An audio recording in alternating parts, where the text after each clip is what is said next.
Маргариту Бардадым в Абхазии знают как мать героя. Ее сын Александр – яркий пример добровольческого движения в годы Отечественной войны народа Абхазии. Талантливый поэт и переводчик на восходе творческого пути сменил перо на оружие. Он не мог иначе, говорила Маргарита Бардадым об его решении ехать на войну, на помощь друзьям. Очень светлая женщина, очень. Вот удивительно светлая и внешне, и светлая внутри.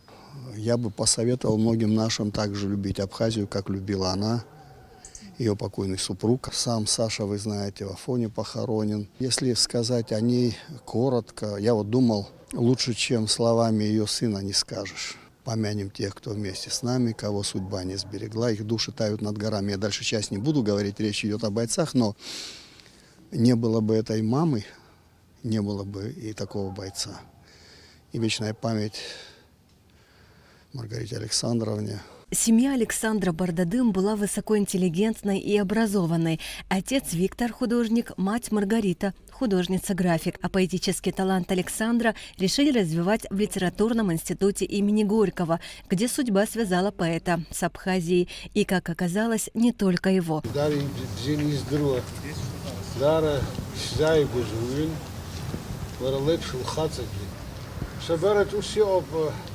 Ani yabir khuchka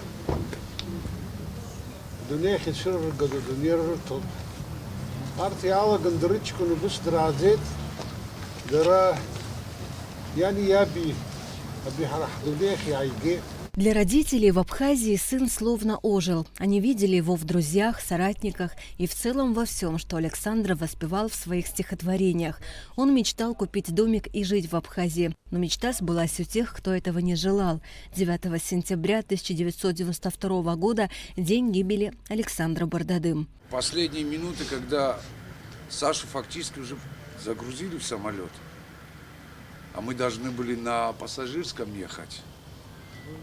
Позвала меня Маргарита Александровна и говорит: почему вы не хотите его похоронить в Абхазии?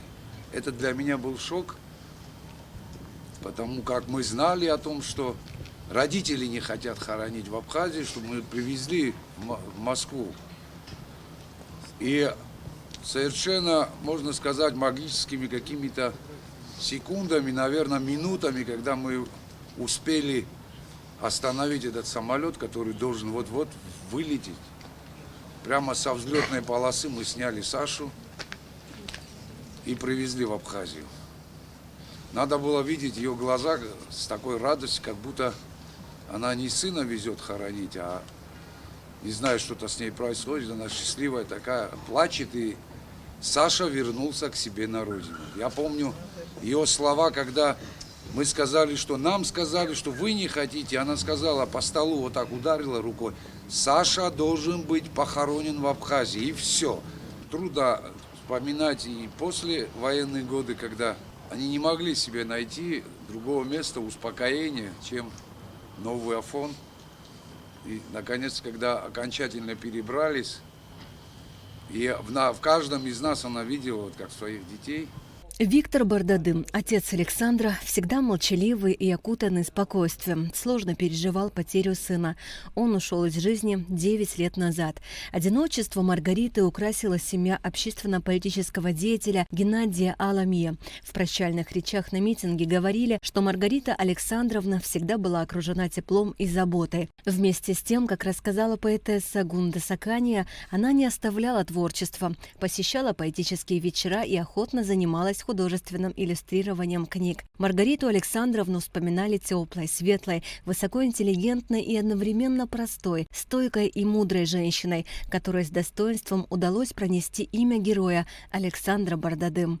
Сама тоже внесла вот в наше же движение, наверное, вот это, как дальше нам жить, как дальше не уронить честь и славу наших сыновей.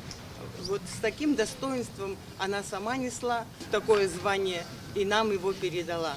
Я кланяюсь перед вами, Маргарита Александровна, и дай Бог, чтобы души с Виктором Григорьевичем и с нашим любимым, его называют и абхазским Байроном, я его называю абхазским Лермонтовым, пусть их души встретятся. Пусть она побеспокоится и и о наших мальчиках там, потому что их там очень много, и она тоже будет им матерью. لبستنا دخنزة خزاي مدرا حبجان لربري إنسا عجين رالا كوا برتري أي تجا كوا أبري ليشكو نيمي لرا دكون ليشكو نيزين مقدس سرينا سكتوت حدا جدنا رتح هرا لرالجاب خر خدانا تشزكي أبري يوزتي ده حزلا ززن. Проводить в последний путь Маргариту Александровну пришли представители интеллигенции, матери погибших в Отечественной войне народа Абхазии, депутаты, главы администрации города Сухум и Нового Афона, школьники. Пришедшие с ней проститься воспринимают уход с глубокой скорбью. Нельзя разделять их троих по отдельности. Они как вот троица. Каждый из них прожил свою жизнь, короткую, длинную. Но каждая жизнь из них троих, она не просто прожита. Есть чему гордиться, чему стремиться, как жить надо. Хочется сказать большое спасибо Абхазии. Спасибо в том, что показали пример, как любить надо свою родину, свою страну. Асида Мали, Инал Гвинджа, Абхазское телевидение.